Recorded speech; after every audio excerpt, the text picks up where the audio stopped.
Call of Duty mobile release date, and more coming up on today's episode of the Lace and Tech News. Hey Gadgeteer, you're just in time for the latest episode of the world's only 3-in-1 show on tech, gadgets, and gaming news. That's right, this is the Lace and Tech News. My name is Taylor Merrick, and if you're new here, click that subscribe button or tap one of the two to obviously subscribe so that you don't miss out on the latest. We do this quite regularly around here and would hate for you to miss out on the latest. Speaking of the latest, well, man, we got a lineup for you today. Today we got Call of Duty mobile release date announced and a couple features interesting there. We'll also be taking a look at HP launching their S430C ultra wide curved display. Now, don't be too impressed, or do. It's a big curved display monitor. You're gonna get a kick out of that, I know for sure. And because I'm Batman, the last news that we got for you guys lined up is a Fortnite leak.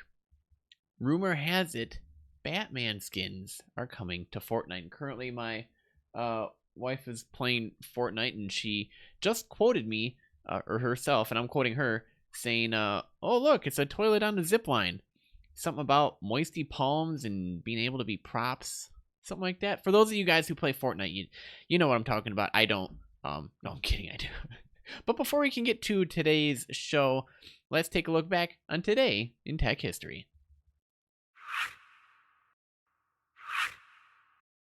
All right, today is September 18th, 2019. On this day in 1989, Next Computer releases version 1.0 of Next Step, an object-oriented multitasking operating system. Originally designed to run on Next brand of computers, it was later ported to other architectures such as the Intel x86. Often considered years ahead of its time, Next Step brought many advanced features to market that weren't seen together in any powerful operating system for nearly 10 years. It's had a really powerful object-oriented development environment that was also used for the creation of the World Wide Web. Interestingly enough, in 1997, Apple acquired Next Computer to build their next-generation operating system upon Next Step architecture, later named, you know what it was?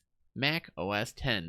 Today's iOS that runs on iPhone and iPads is descended from Mac OS X and Next Step. So just in case you didn't know that, now you do. Finally, on this day in history in 1926, James Cooley was born. James Cooley, co-creator of the last Fourier transform, was born. Working with John Tukey, Cooley in 1965 worked out a vast improvement to a common mathematical algorithm called the Fourier transform. Although the algorithm had been useful in computing, its complexity required too much time. While working at IBM, Cooley built on Tukey's ideas for a swifter version that kind of helped solve a lot of the problems in terms of how do we figure out an algorithm to solve a mathematical problem and plug it in to computers and everything else that goes along with it, and was a big help, obviously, down the road. If you don't know, well, at least we bring you to history so you know what's going on. With that out of the way, let's head on over to today's feature story. All right, we only got 3 articles today. I know you're kind of disappointed, but I kind of have to do the shortened version just for the sake of my own sanity. I can't clone myself. Please let me clone myself soon, please. Octavius, if you would sprout legs, arm, and a brain, you might actually be helpful. He says, I have a brain and arms. What are you talking about? Oh. You're an octopus. You tell me. And you're stuffed. Boom, roasted. So, if you guys are interested in the articles mentioned in today's show, head on over to technewsgadget.net. Let's take a look at Call of Duty mobile release date. Well, it's official. Call of Duty Mobile is coming to the iPhone and Android very soon. Activision and Tencent announced the free-to-play mobile version of its FPS franchise will release on October 1st on the iOS App Store and on Google Play. It will sport a variety of familiar multiplayer modes and maps along with its own Battle Royale mode. The launch will be worldwide in all countries that support the stores except mainland China, Vietnam, and Belgium. If you're interested, you can pre-register through the official site. That's callofduty.com/mobile. The announcement came alongside a trailer showing the game in action. COD Mobile will include lots of the usual multiplayer modes like Team Deathmatch, Search and Destroy, and Free-for-All, along with popular maps like Nuketown, Crash, and Hijacked. You also unlock several familiar faces from the series like Soap McTavish and Alex Mason. And they got a video that goes along with it too, but we won't be watching it. While the next big PC and console Call of Duty won't have a Battle Royale mode, this mobile release will. It will pit 100 players against each other in a map specially designed for the mode. You'll be able to play as solos, duos, or quads, and use a wide array of land, sea, and air vehicles. We are delivering the definitive first-person action experience on mobile with signature Call of Duty gameplay in the palm of your hand, said Activision Mobile VP Chris Plummer.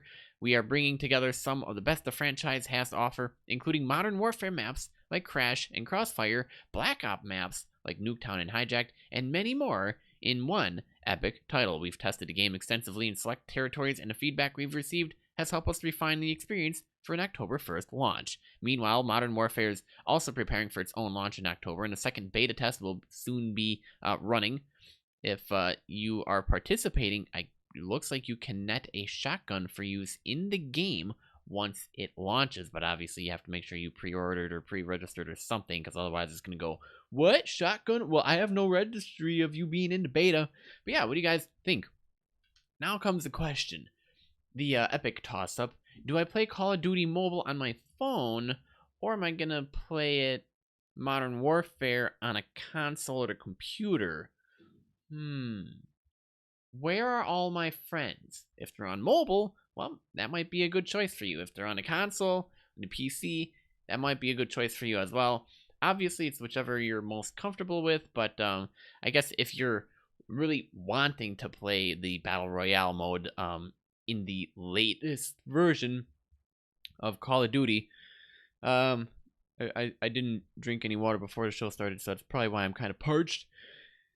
Well, then, you're going to have to play the mobile version of it, but if you just want to enjoy the classic Call of Duty Modern Warfare, well, Modern Warfare might be your best bet. So, what do you guys think? Are you interested in launch? Are you excited? Have you pre-ordered? Are you registered? Are you ready? Let me know down in the comment section. Love to hear and continue the conversation there. I think you heard my thoughts.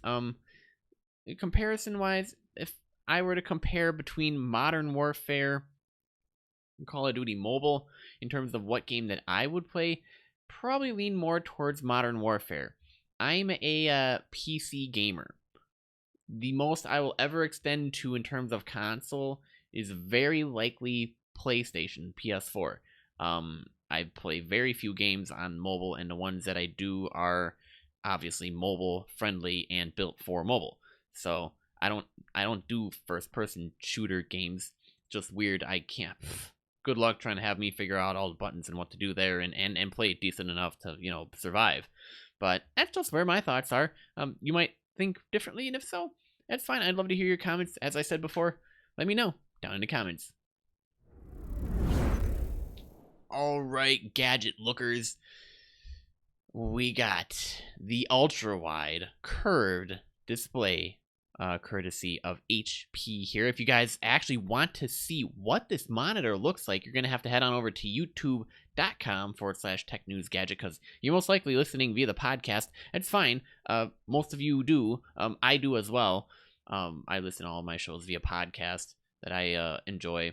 And then if I'm interested in like a video portion from a show that I like listening to, usually they have a YouTube video that goes along with it. But HP launches their S430C 43.4-inch ultra-wide curved display. Guys, this is one display. This isn't like split up into two sections. This isn't two monitors squished together. Along with their new Elite Dragonfly notebook, today HP is rolling out its first ultra-wide curved display, which is being aimed at replacing dual display setups used by business customers.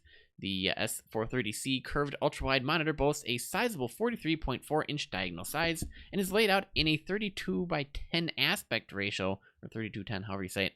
with an ultra-wide 4K resolution. Meanwhile, with its roots firmly in the business side of HP's lineup, the company is also outfitting the monitor with a bevy of business-focused features such as docking capabilities and a pop-up webcam with, get this, IR sensors.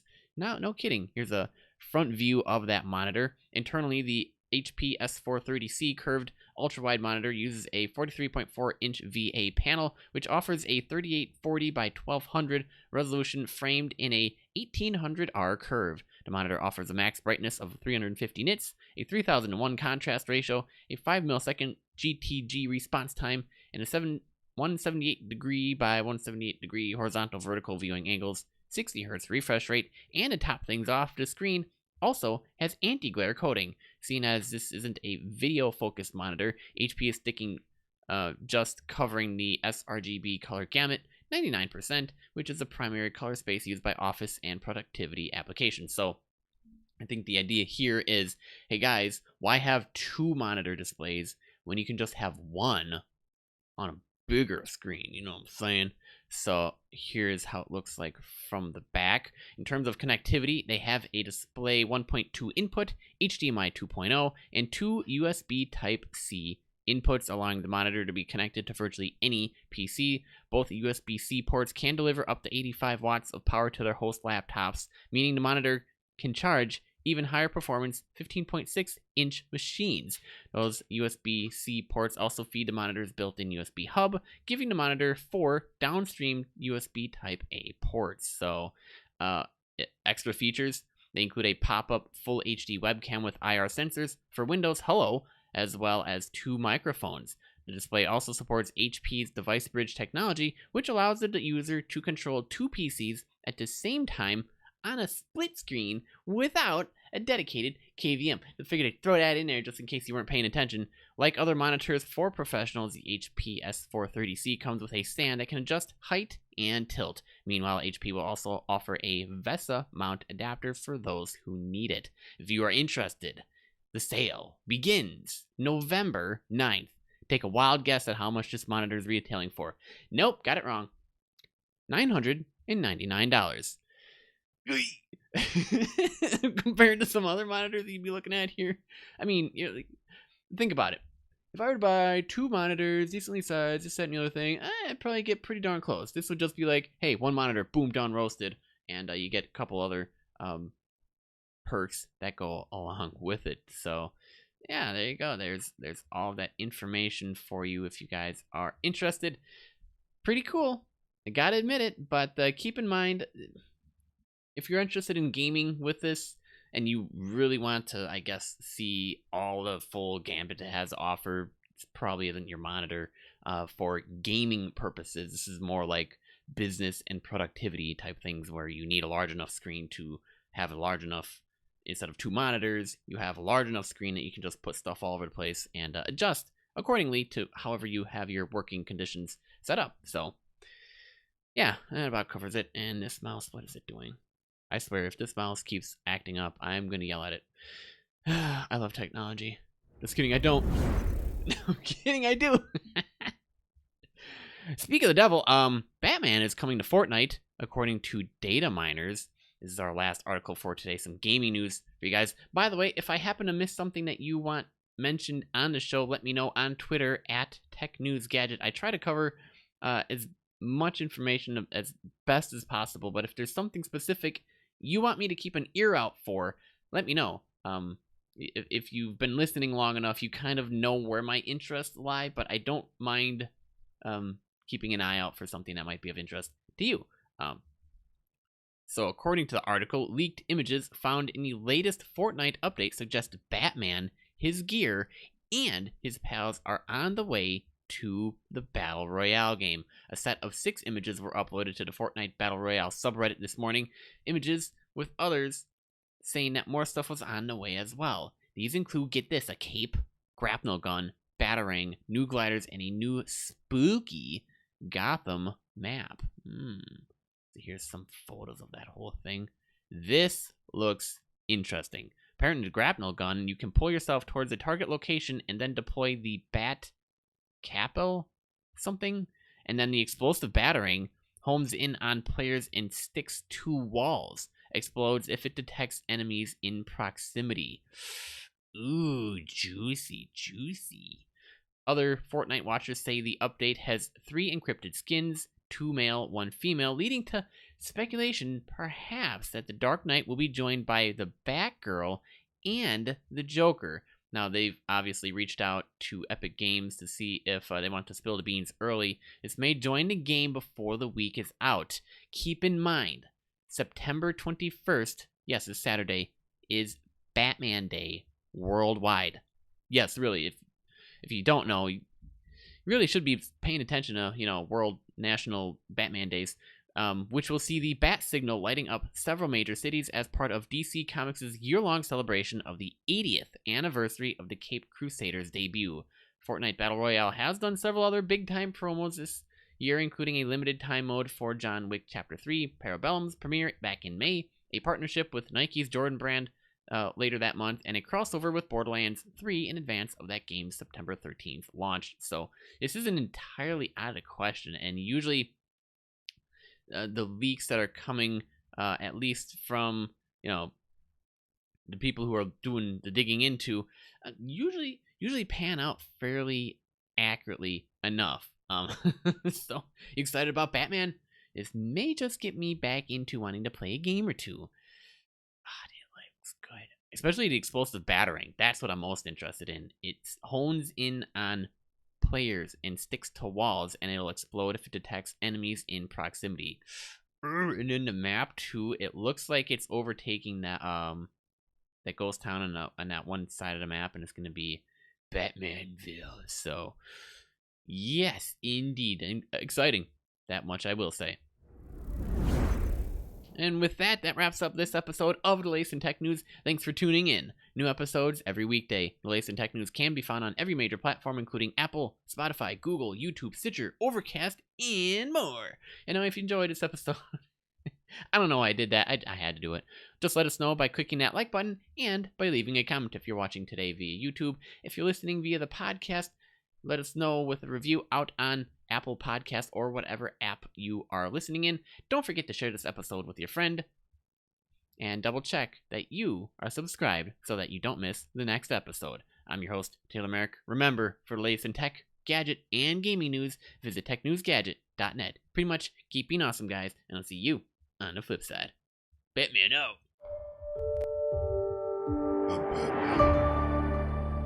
How do I say it? I don't know.